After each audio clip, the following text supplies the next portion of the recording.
ja mina Ranneli.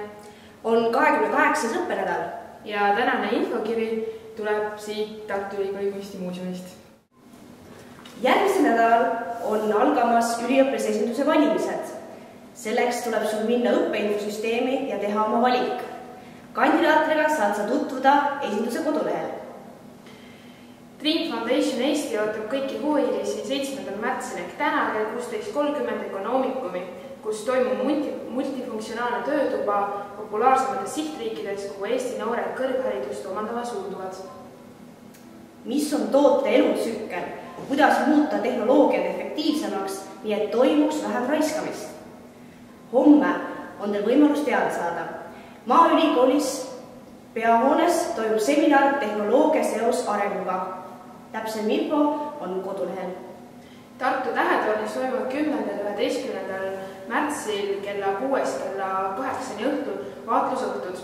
Selged ajakorral vaatleme teleskoobi Kuud, Merkuuri ja Jupiteri. Üritused kõigile huvilistele tasuta.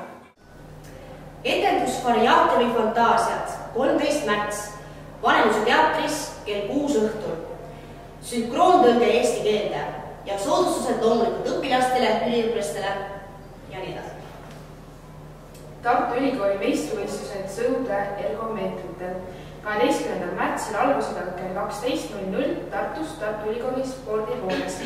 Võistlused peetakse nii naistele kui meestele 1000 meetri distantsil.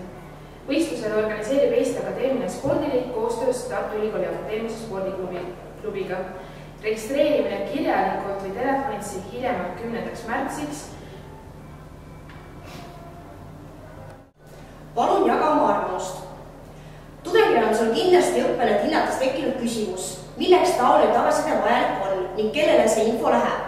Seetõttu on äärmiselt oluline, et sa leiaksid 5 minutit aega selle küsimustiku täitmiseks. Täpsem info on esinduse kodulehel. Hei kõik Tartu noored! Paal spordibaas pakub teile järgmisel 3 kuul eripakkumisega isiku näitamisel soodustus kõikidelt jookidelt -20%. Lisaks ootab teid soodne toidumenüü spordibaasi tudengi eri. Kohtumiseni järgmisel nädalal!